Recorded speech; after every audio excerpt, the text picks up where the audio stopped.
입니다. 네, 오늘은 우리 이사야 44장 9절부터 20절까지의 말씀을 가지고 내가 만든 신이라는 제목으로 함께 하나님의 말씀을 나누도록 하겠습니다. 저는 이제 아내랑 8시 9시 되면 시아가 이제 자거든요. 애들을 재우고 나면 가끔 이제 침대에 누워서 TV를 보면서 유튜브를 같이 봅니다. 이제 알고리즘이 저희를 그때 그 시절로 돌아가게 할 때가 있는데요. 막 학교 다닐 때 유행했던 그런 아이돌들의 뮤직비디오, 그리고 막 뮤직뱅크 이런 라이브 영상들 이런 게 뜨면 어김없이 확인 버튼을 눌러서 재생을 하곤 합니다.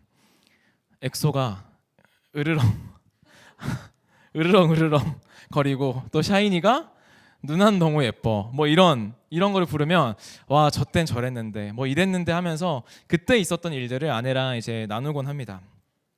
제가 이제 초등학교 다닐 때 최고는 누구였을까요? 제가 초등학교 다닐 때 H.O.T는 진짜 아니에요.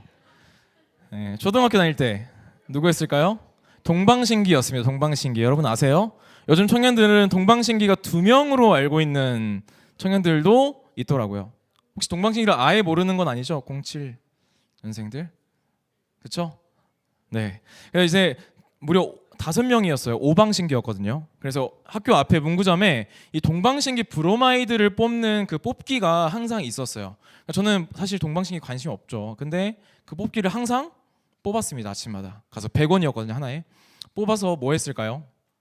여자애들한테 팔았어요. 네. 좀 더 돈 이렇게 프리미엄 붙여가지고 여자애들한테 웃돈 주고 이렇게 팔았던 기억이 있습니다. 네. 여러분, 이런 아이돌 문화에 대해서 제가 뭐 말씀드리지 않아도 다 잘 아실 거고, 또 좋아하는 아이돌이 있을 수도 있을 것 같아요. 그런데 이 아이돌 문화의 뒷면에는 좀 어두운 면이 있습니다. 지금은 팬이라는 말도 붙이지 않는 사생팬. 숙소 이제 비밀번호를 알아내서 한밤중에 눈을 떠봤더니 어떤 사람이 눈앞에 있었대요. 막 내려다보기도 하고, 너무 연락이 많이 와가지고 번호를 바꿨는데, 번호를 바꾼 지 5분 만에 문자가 오는 거죠. 너무 번호 자주 바꾸지 마요. 킥킥 이렇게 문자가 오거나, 그렇죠. 심지어 멤버가 이제 탄 차를 쫓아가려고 일부러 교통사고를 낸 경우까지 있다고 합니다. 여러분, 상식적으로 이해가 돼요? 상식적으로 도저히 이해가 되지 않는 행동이죠. 그 존재가 나한테 없으면 내 삶에 아무런 의미가 없기 때문에 그냥 자기 일상도 없이 자기의 모든 삶을 통째로 갖다 바치는 것. 여러분, 이게 성경이 이토록 경고하는 아이돌, 그리고 이걸 또 한국말로 하면 우상이라고 합니다. 우상을 쫓아가는 모습이죠. 우리는 이런 행동들을 보면서 이 사람들 제정신이 아니구나 라고 생각하지만, 사실 우리도 무언가에 미쳐서 이 사람들과 형태만 다르지 똑같은 짓을 하고 있을지도 모른다는 거죠. 누군가는 돈의 사생팬이 되어서요, 아침에 눈 뜨자마자 뭐 확인해요? 내 주식 떨어졌나 올랐나, 내 코인 떨어졌나 올랐나 확인하면서 내 하루의 기분이 뭘로 결정되는 거예요? 빨간불인지 파란불인지, 이걸로 내 하루의 기분이 결정되고요. 또 누군가는 성공이라는 것에 사생팬이 되어서 내 몸과 정신이 망가져가는지도 모르면서 자신을 막 갈아놓고 있는 우리의 모습을 발견하기도 합니다. 사랑하는 여러분, 지금 여러분의 하루를 결정짓고 여러분의 인생을 쥐고 흔들고 있는 그것, 여러분, 그것은 무엇입니까? 바로 그것이 지금 여러분들이 붙들고 있는 진짜 신일지도 모릅니다. 사도 바울은 골로새서 3장 5절에서 이 우상숭배라는 것의 뿌리가 어디에서 나오는지를 말해주고 있는데요. 우리 같이 읽어볼까요? 골로새서 3장 5절 말씀, 시작. 그러므로 땅에 있는 지체를 죽이라. 곧 정욕과 탐심이니 탐심은 우상숭배니라. 바울은 탐심 그 자체가 곧 뭐라고 말해요? 우상숭배라고 말하고 있어요. 이 원어로 탐심은 이미 우리가 충분히 가졌는데도 그것에 만족하지 못하고 끊임없이 더 많은 것을 갈구하는 상태, 이것을 탐심이라고 합니다. 그러니까 우상숭배는요, 지금 내가 가진 것으로는 결코 뭐하지 않다는 거? 안전하지 않다는 그런 결핍에서부터 우상숭배가 시작이 된다는 거죠. 그렇다면 이 결핍은 어디서 오는 것일까요? 여러분 세상에 나쁜 개가 없다 뭐 이런 프로그램 본 적 있으세요? 그런 프로그램을 보면 이제 분리불안을 겪는 강아지들을 보게 되는데, 여러분 강아지 키우시는 분들은 이런 분리불안을 이제 겪는 것을 경험하신 분들도 있을 것입니다. 보호자가 나가면 어떻게 해요? 집을 나가면 걔가 막 짖어요. 목이 쉴 정도로 막 짖고, 뭘 뜯어요? 뭘 뜯기 시작해요? 벽지 뜯고 막 가구를 뜯고 막 사방군데를 긁기 시작합니다. 강아지가 벽지 맛이 좋아서 그럴까요? 아니겠죠. 내 유일한 안전지대였던 그 보호자가 사라진 그 빈자리, 그 빈자리로 인해서 아마 극도로 불안하니까 이 불안함을 어떻게든 메워보려고 막 큰 소리로 짖고 벽지를 뜯고 가구를 뜯고 막 하는 거죠. 원래 사람은 하나님 한 분만으로 안전하고 만족하는 존재로 창조되었습니다. 그런데 우리가 이 죄로 인해서 그 관계가 끊어져 버렸죠. 그래서 하나님과 분리될 수밖에 없었고 하나님과 떨어질 수밖에 없는 그러한 존재가 되고 말았습니다. 이 강아지가 불안함 때문에 벽지를 뜯고 막 가구를 물어뜯는 것처럼 우리도 그 하나님이 계시지 않은 그 빈자리를 견디지 못해서 막 닥치는 대로 뭐 하는 거예요? 나를 채워줄 것 같은 것들을 막 미친 듯이 입안으로 우겨 넣는 그러한 삶을 우리가 살아가고 있는 거죠. 이게 바로 우상숭배가 작동하는 방식입니다. 그런데 왜 우리는, 그러니까 하나님으로 비워졌으면 하나님을 채우려고 하면 되는데 왜 우리는 하나님 대신에 굳이 다른 것들을 마음에 채우려고 하는 것일까요? 그 이유가 바로 오늘 말씀 10절에 나와 있는데 제가 우리말 성경으로 가져왔습니다. 우리말 성경 같이 한번 읽어볼게요. 10절 시작. 우상을 부어 만드는 사람이 있겠느냐. 여러분 우상을 왜 숭배할까요? 우상을 왜 숭배할까요? 그냥 우상 그 자체가 좋아서? 여러분 태양을 너무 좋아해서 섬기는 사람이 있을까요? 그냥 막 빨갛고 저 위에 있고 막 열을 내뿜고 하니까 태양 그 자체가 좋아서 태양을 숭배하는 사람은 거의 없을 거라고 생각합니다. 돈이라는 종이 자체를 사랑하는 사람도 없겠죠. 왜 태양을 숭배할까요? 내 농사가 잘 되기를 바라니까요. 왜 돈을 섬겨요? 돈을 섬기는 이유 사실 말씀 안 드려도 다 아시죠. 이걸 이용해서 내 결핍을 채우고 내가 원하는 걸 돈 주면 얻을 수 있잖아요. 내 타이밍에 얻어내겠다는 계산이 있기 때문에 우리가 우상을 섬기고 있는 것이죠.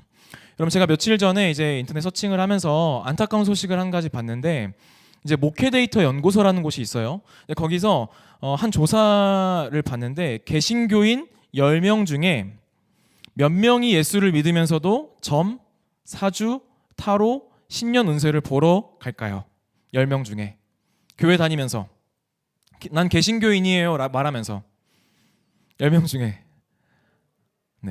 그래도 많이 말하네요. 3, 4명입니다. 10명 중에 3명, 4명은 이제 점도 보고 사주도 보고 타로도 보고 신년 운세도 본다라고 말했습니다. 아마 이렇게 뭐 재미삼아 보는 것까지 합치면 여러분들이 말한 것처럼 10명 중에 8명까지도 될 수 있지 않을까라는 그런 생각이 들어요. 매주 찬양하고 이렇게 모여서 기도하고 말씀 듣고 예배하던 그런 청년들도 막 불안해지면 사주 카페에 문을 두드리거나 타로 같은 것을 보면서 내 미래를 빨리 알고 싶어 한다라는 것이죠. 여러분 이 사람들이 하나님을 안 믿어서 그럴까요? 하나님을 안 믿어서? 아니에요. 오히려 하나님을 너무나 잘 알기 때문이죠. 하나님은 내 뜻대로 주무르기에는 너무나 불편한 분이시거든요.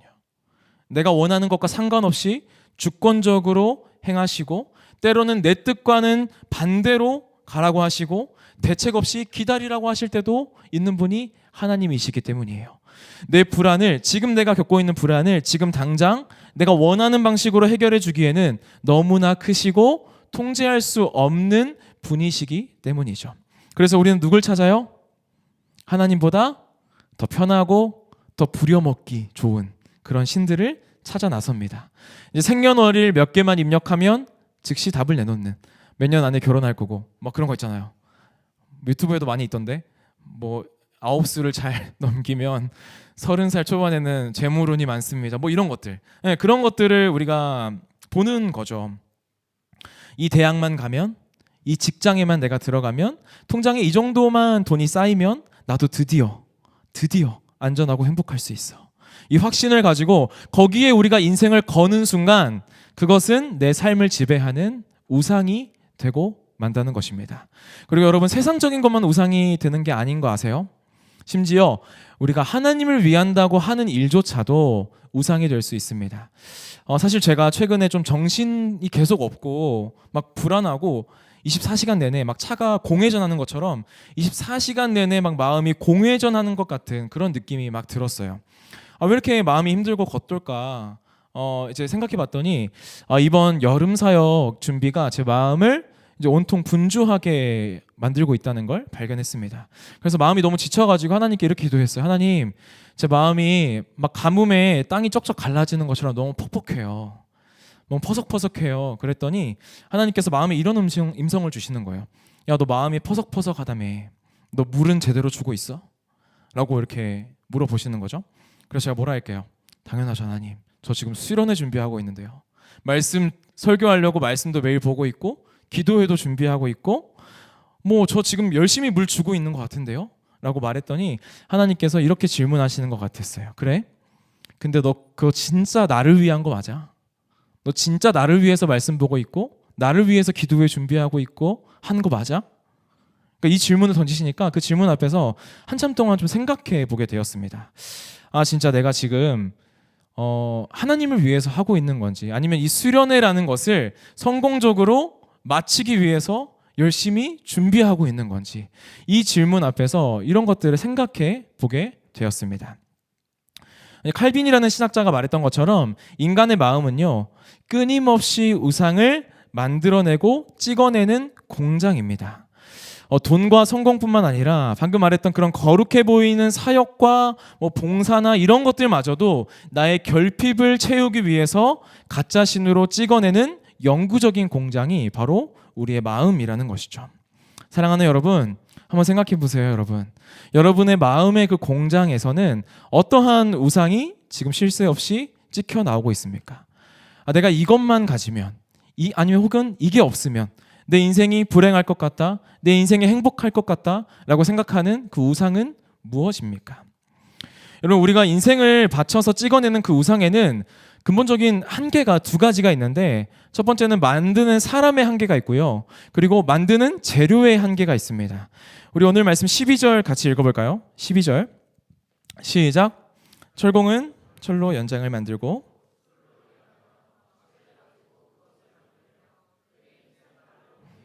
하나, 배가 고프면 기운이 없고 물을 마시지 않으면 피로하니라. 아멘.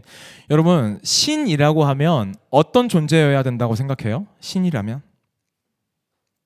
여러분들이 가지고 있는 신에 대한 개념, 신이라면 한계가 있어야 돼요? 한계가 없어야 되죠. 뭐든지 할 수 있어야 되고 모든 생명의 근원이어야 되고, 누구의 한계를 뛰어넘는 존재여야 돼요? 사람의 한계, 인간의 한계를 뛰어넘는 존재여야 합니다. 그런데 그 위대한 신을 누가 지금 만들고 있는 거예요? 사람이 만들고 있죠. 인간인 철공과 목공이 망치질을 하고 나무를 깎아서 지금 그 신을 만들고 있는 거죠. 그 제조자의 상태는 어때요? 몇 시간 일했다고 배가 고파서 막 기운이 빠지고 있고 물 한 모금 못 마시면 탈진해 보이는 그런 연약한 존재라는 것입니다. 자기의 피로와 자기의 갈증도 해결하지 못하는 그런 나약한 존재가 내 인생을 구원할 신을 만들겠다고 지금 망치질을 밤새 하고 있는 것이죠. 인간이 이토록 한계투성인데 그 인간이 만들어내는 결과물이 어떻게 전능할 수가 있겠어요? 내가 만든 존재가 어떻게 나를 구원할 수 있겠습니까?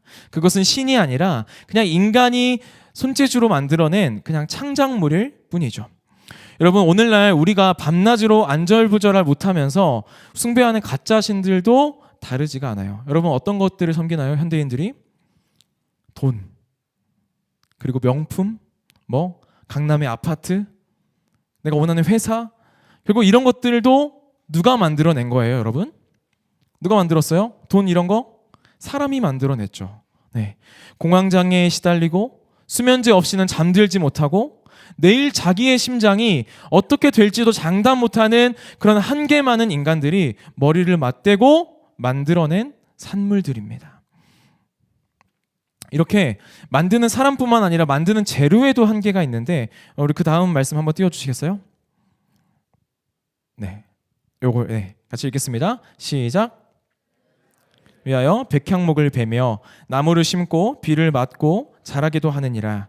이 나무는 사람이 땔감을 삼는 것이거늘 그가 그것을 가지고 자기 몸을 덮게도 하고 신상을 만들어 경배하며 그 중에 절반은 불에 사르고 그 절반으로는 고기를 구워 먹고 배불리며 그 나머지로 신상 곧 자기의 우상을 만들고 그 앞에 엎드려 경배하며 그것에게 기도하여 이르기를 너는 나의 신이니 나를 구원하라 하는도다. 아멘. 여러분, 산에서 자라던 나무 한 그루가 있어요. 이 나무 뭘로 이루어진지 아세요? 저는 이과가 아니지만 어제 재민아이한테 물어봤습니다. 뭘로 이루어져 있을까요? 탄소와 섬유질로 이루어져 있대요. 나무는. 그렇죠? 이 나무 한 그루는 탄소와 섬유질로 이루어진 그냥 나무일 뿐이죠. 근데 사람은 그 자기의 쓸모에 따라서 나무를 쪼개요. 그래서 하나는 뭐예요? 하나는 아궁이에 넣고 고기를 굽고 빵을 만드는 그런 연료로 씁니다. 그리고 그게 타면 재만 남죠. 그리고 나머지를 가져다가 뭐예요? 뚝딱뚝딱 눈도 만들고 코도 만들고 입도 만들고 해서 제단에 올리더니 그 앞에 무릎을 꿇습니다. 그리고 뭐라고 합니까? 오, 나의 신이시여 나를 구원해 주시옵소서 라고 절을 하는 거죠. 여러분, 땔감으로 썼던 나무랑 우상을 만든 나무랑 달라요? 똑같아요? 요거는 좀 섬유질이 더 들어있나요? 그렇지 않죠. 전혀 특별할 것 없이 똑같은 나무입니다. 우상을 만들 때 썼던 나무와 땔감으로 썼던 나무가 똑같다는 거죠. 나무 자체가 악한 것도 아니고 그렇다고 이 나무에 신비한 능력이 있는 것도 아닙니다. 문제는 무엇이냐면 인간이 탐심을 가지고 그 좋은 것을 절대적인 것으로 둔갑시켜 버린다는 거죠. 불길조차 견디지 못하고 타버릴 그 나무 토막이 어떻게 사람을 구원할 수가 있겠습니까? 사랑하는 여러분, 지금 현대인들이 숭배하는 우상들이 있다고 했죠. 뭐 돈, 명품, 아파트, 직장, 성공, 뭐 이런 것들이 원래 악한 것일까요? 좋은 것일까요? 어렵나요? 여러분, 아파트 좋은 거예요? 안 좋은 거예요? 안 좋다고 하면 여러분 안 좋은 데 살고 계신 거잖아요. 그렇죠? 아파트, 뭐 명품 여러분 사셔도 돼요. 좋은 마음이 있다면. 네, 다 악한 것이 아닙니다. 하나님께서 우리의 삶에 유익을 주시기 위해서 주신 다 좋은 것들이고 선한 것들이에요.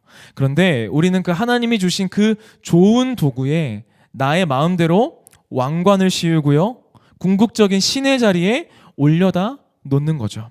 그리고 그 앞에 엎드려서 절을 하면서 외칩니다. 내 통장 잔고가 나를 증명할 거야. 내 아파트 평수가 나를 구원할 거야. 내 회사의 사원증이 내 미래를 영원히 지켜줄 거야 라고 하는 그런 도구에 불과한 종이 쪼가리에, 가죽 조각에, 시멘트 덩어리에 나를 맡기고 있는 것입니다. 그런데 여러분, 우리는 다 알죠. 누구나 돈으로 최고급 침대는 살 수 있어도 뭘 살 수는 없어요? 숙면은 살 수 없어요. 달콤한 잠은 살 수 없습니다. 좋은 집은 살 수 있어도 뭘 살 수는 없어요? 따뜻한 가정은 살 수 없습니다. 많은 사람을 곁에 둘 수는 있어도 우리의 외로움과 불안은 해결할 수 없다는 것을 우리는 너무나 잘 안다는 거죠. 여러분, 우리가 잘 알아요. 이 사실을 너무나 잘 알지만, 돈이 우리의 모든 것을 다 해결해 주지 않는다는 거 잘 알지만 왜 우리는 똑같이 우상에게 매번 속아서 우리의 인생을 통째로 걸고 있는 것일까요? 우리 오늘 말씀 18절에서 20절 말씀을 보면 이 본문은 띄워주세요. 우리가 알면서도 속아 넘어가는 그런 우상 숭배의 과정을 세 단계로 보여주는데, 말씀드릴게요. 따라오셔요. 첫 번째, 눈이 마비됩니다. 그리고 두 번째, 마음이 어두워집니다. 세 번째, 생각이 마비됩니다. 요 세 단계를 거쳐 갑니다. 방금 말씀드렸던 것처럼 뭐 돈이나 명품이나 뭐 스마트폰 이런 게 원래 내 삶을 편리하게 해주는 도구일 뿐이죠. 그런데 우리가 이 도구들에 눈이 멀기 시작하면 어떻게 돼요? 내가 그거의 주인인데 마치 그 도구가 나의 주인인 양 우리의 삶이 흘러가게 된다는 거죠. 내가 도구를 부리는 게 아니라, 내가 스마트폰을 사용하는 게 아니라 스마트폰이 원하는 대로 내 인생이 흘러가고 있다는 것 우리가 발견하죠. 비참하게도 우리가 이런 도구 앞에 노예 짓을 하면서도 이미 우리의 영적인 눈이 가리워졌기 때문에 우리의 자신이 얼마나 비참한지를 스스로 보지 못하고 있는 것입니다. 여러분, 그래서 눈이 우리가 가리워진 채 살아가다 보면 이번 두 번째 단계예요. 마음의 빛이 완전히 꺼져버려요. 그 어둠 속에서 밀려오는 지독한 공허함을 채우려고 오늘 성경의 표현대로 밥 대신 무엇을 막 먹는 거예요? 재를 먹는 거죠. 여러분, 재 먹어봤어요? 네, 먹어본 적도 없죠. 밥 대신 재 먹으면 어떻게 될까요? 뭐 어찌저찌 뭐 몇 킬로그램 먹으면 배는 부르겠죠. 근데 사람이 어떻게 돼요? 정신이 몸이 건강해지지 않고 정신도 나가겠죠. 네, 그러니까 잿가루를 막 입에 털어 넣으면서 배부르기를 바라고 건강하기를 기대하는 정신이 나간 중독 상태입니다. 그래서 제가 서두에 말씀드린 그 사생팬처럼 그 아이돌이 내 인생을 책임져주지 않는다는 걸 모르진 않지만 그 집 앞에 가서 그 집을 지키면서 언제 나오나 저제 나오나 막 이렇게 인생을 낭비하는 집착을 멈추지 못하는 단계까지 온다는 거죠. 여러분, 마지막 단계는 무엇이냐면 무엇이 진짜이고 무엇이 가짜인지 이제 의심조차 안 해요. 그냥 의심조차 할 최소한의 이성마저 사라진 상태가 됩니다. 여러분, 20절을 보면 자기의 오른손에 거짓이 있음을 알지 못한다고 말하거든요. 여러분, 성경에서 오른손은 어떤 뜻이냐면 내 인생을 통째로 걸고 붙들고 있는 최후의 보루를 말합니다. 성경에서 오른손은. 그러니까 인생에는 반드시 여러분 돈으로 해결할 수 없는 위기가 찾아와요? 안 와요? 돈으로 많은 것을 해결할 수 있지만 돈이 해결할 수 없는 거 있어요? 없어요? 있어요. 나의 사랑하는 사람이 나를 배신했어요? 돈으로 해결할 수 있습니까? 못하죠. 내 실패를 돈으로 해결할 수 있어요? 못해요. 갑작스러운 질병과 상실 앞에서 우리가 돈으로 해결할 수 있습니까? 돈으로 해결할 수 있다면 왜 수많은 재벌들이 질병으로 세상을 떠나겠습니까? 그 위기의 순간 여러분들의 오른손에 무엇이 들려 있는지 여러분 한번 생각해 보셨으면 좋겠습니다. 여러분들의 인생을 지금까지 갈아 놓아왔던 그런 돈, 스펙, 학벌, 내가 어느 직장에 다니는지, 내가 어떤 좋은 관계가 있는지 이런 것들 뿐입니다. 나를 지켜줄 거라고 믿었던 그 무기들을 막 내밀어 봐도요, 밀려오는 파도 같은 그런 위기 앞에 나를 단 1초도 보호하지 못한다는 것을 우리는 발견하게 된다는 거죠. 여러분, 그런데도 그렇게까지 해도요, 사람이 그걸 못 놔요. 왜 못 놔요? 그동안 내가 이걸 얻기 위해서 어떻게 했기 때문이에요? 쏟아부은 시간이 얼만데, 내가 이걸 얻기 위해서 쏟아부은 열정이 얼만데, 내가 청춘을 어떻게 갈아 넣었는데 생각하면서 이것을 놓지 못하는 것입니다. 여러분, 아까 보니까 주식이나 코인 하는 분들이 꽤 있는 것 같아서 제가 말씀드릴게요. 하다 보면 예전에 도지코인 같은 거, 그쵸? 한 번에 마이너스 90% 이렇게 떨어졌잖아요. 90%가 막 찍혀가지고 사실상 휴지 조각이 된 것을 끝까지 붙들고 있는 사람들이 있다고 해요. 어떤 심리일까요? 왜 90%가 떨어졌는데 왜 그걸 팔지 않고, 지금이라도 팔면 조금이라도 얻을 텐데 왜 그걸 팔지 않고 갖고 있을까요?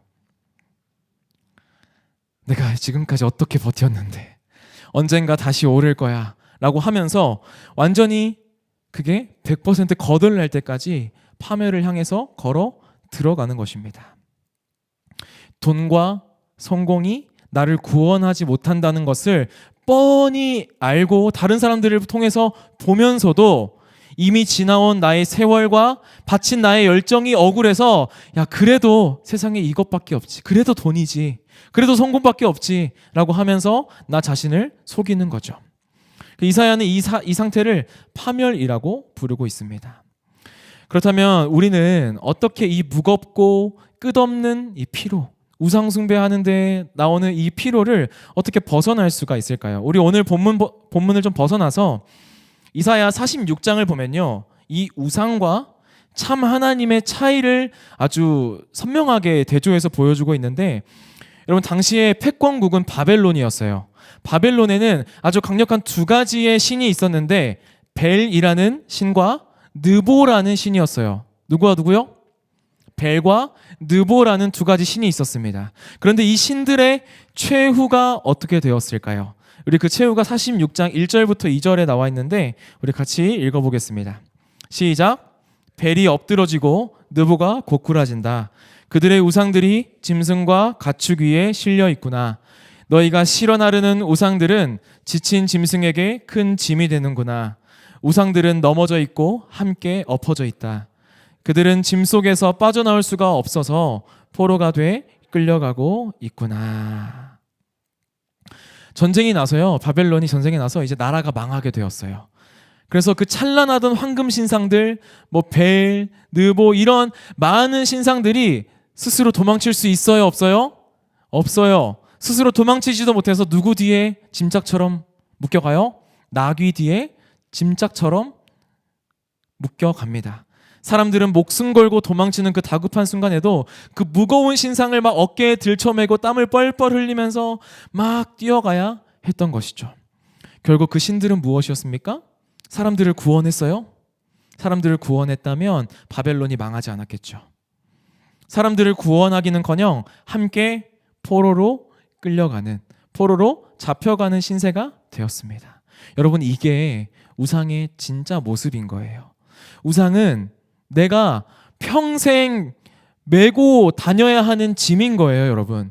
내가 받쳐주지 않으면 당장이라도 쓰러질 존재이기 때문에 돈을 내 어깨에 메고, 성공을 내 어깨에 메고, 남들의 인정을 내 어깨에 지고 비틀거리며 살아가는 것이 우상 숭배하는 삶의 모습이라는 거죠.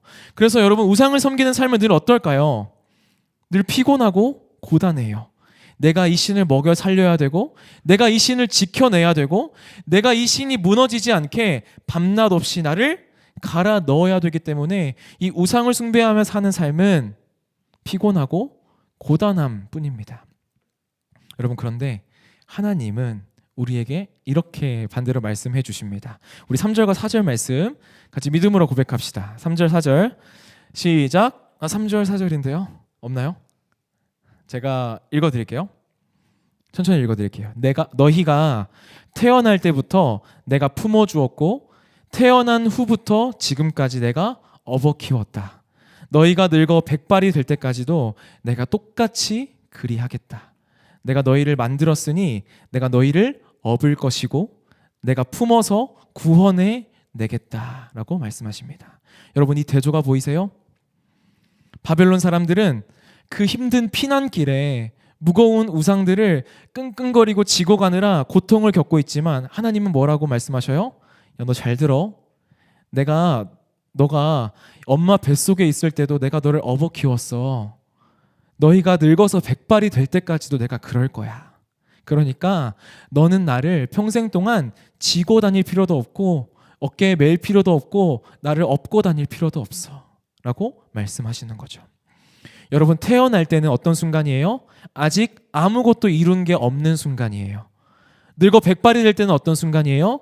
더 이상 나를 아무것도 증명할 수가 없는 순간이죠. 하나님은 우리의 인생의 시작과 끝을 다 포함해서 뭐라고 말씀하셔요? 내가 너를 업고 가겠다라고 말씀하십니다. 그렇다면 늘 지치고 불안한 여러분과 같은 청년의 때는 어떨까요? 당연히 이미 그 하나님의 품 안에 있는 줄 믿으시기를 소망합니다. 사랑하는 여러분, 여러분이 아직 세상에 아무것도 증명해 보이지 못한 지금 이 순간일지라도 하나님은 이미 여러분을 업고 계신다라는 거죠. 그리고 내가 너희를 업고 갈게 라고 하는 이 약속은요, 예수 그리스도를 통해서 완전한 복음이 되는데요. 우리 같이 읽어볼까요? 마태복음 11장 말씀 같이 읽겠습니다. 시작. 무거운 짐진 자들아 다 내게로 오라. 내가 너희를 쉬게 하리라. 내 멍에는 쉽고 내 짐은 가벼움이라. 아멘. 예수님께서 말씀하시는 이 무거운 짐은요, 그냥 몸이 피곤한 정도가 아니라 내가 만든 우상들이 무너질까봐 등에 짊어지고 땀을 흘리면서 오르막을 오르는 우리의 모습입니다. 그리고 예수님께서는 무거운 짐을 가지고 나에게 오라고, 내가 너희를 쉬게 하겠다라고 하시는데, 뒤에 보면 뭐라고 말씀하세요? 내 멍에는 쉽고 내 짐은 가볍다. 그러니까 내 멍에를 같이 지래요. 왜 쉬겠다고 짐을 다 내려놓으라고 하시면서 왜 다시 멍에를 지라고 하시지? 라고 하는 생각이 들었어요. 여러분, 멍에는 소가 메고 밭을 가는 도구거든요. 근데 이 이스라엘에서 멍에는 한 마리의 소가 아니라 두 마리의 소가 같이 메고 가는 것이 이스라엘의 멍에입니다. 그래서 이 예수님이 말씀하신 멍에는 나 혼자 끙끙거리면서 메는 그런 짐이 아니라는 거죠. 누가 함께? 멍에는 둘이서 같이 메는 거라고 했어요. 누가 함께? 예수님께서, 하나님께서 같이 그 멍에를 메주시고, 사실 예수님이 다 끌고 가시는 그 멍에예요. 힘든 일이 우리의 인생 가운데서 완전히 사라지는 것이 아니라 그 무게를 나 혼자 짊어지지 않아도 되는 것. 이게 바로 예수님께서 약속하신 진짜 쉼의 비밀입니다. 그렇다면 우리가 어떻게 그분께 엎일 수가 있을까요? 여러분, 우리가 누군가의 등에 엎어 보셨어요? 좀 엎어 보신 지 오래되셨나요? 언제 엎어 보셨어요? 네. 기억이 나세요? 네. 누군가의 등에 엎일 때 우리가 해야 될 일은 무엇일까요, 여러분? 누군가의 등에 엎일 때 우리가 뭘 해야 되죠? 우리의 몸에서 뭘 빼야 돼요? 힘을 빼야 돼요. 내가 이 사람이 불안해가지고 떨어질까봐 온몸에 막 힘을 주고 막 버티고 있으면 업어주는 사람도 힘들고 엎인 나도 힘들잖아요. 그렇죠? 그래서 하나님께 우리가 엎인다는 것은 내 노력과 내 걱정의 힘을 다 빼고 내 무게를, 내 인생의 무게를 온전히 그분의 등 뒤로 던지는 것. 그것이 우리가 할 일인 줄 믿습니다. 여러분, 그래서 여러분 너무나 불안하고 조급한 삶을 살아가고 계시잖아요. 그렇죠? 여러 가지 이유들로. 그래서 이번 주 우리가 함께 살아갈 때, 한 주간 살아갈 때 여러분 또 마음이 조급해지고 또 불안해질 때가 올 거예요. 그럴 때마다 우리가 한번 이렇게 숨 한번 하고 크게 들이쉬고 이렇게 한번 생각해 보면 좋을 것 같아요. 그래, 맞아. 지금 나 내 힘으로 뛰는 게 아니라 하나님의 등에 엎혀가는 인생이지. 그러니까 내가 불안할 게 없지. 난 힘만 빼면 되는구나 라고 하는 이 하나님의 약속의 말씀을 우리가 붙들며 나아갔으면 좋겠습니다. 여러분, 우리가 여러분들이 쥐고 있는 그 손에 쥐고 있는 것들 다 떨어뜨려도 우리는 결코 실패하지 않아요. 우리의 발밑은 절벽 끝이 아니라 이미 나를 업고 계신 하나님의 어깨 위이기 때문입니다. 여러분, 가짜 신들을 메고 가느라 비틀거리던 발걸음을 이제는 멈추셨으면 좋겠고요. 우리를 지으시고 우리가 팥불이 될 때까지, 백발이 될 때까지 영원히 우리를 업고 가시는 그 하나님의 영원한 품 안에서 숨 한번 크게 들이쉬면서 세상이 줄 수 없는 진짜 평안을 누리며 살아가는 우리 모두가 되기를 주님의 이름으로 축원합니다. 우리 이러한 믿음의 고백을 가지고 우리 함께 찬양하며 나아가시겠습니다.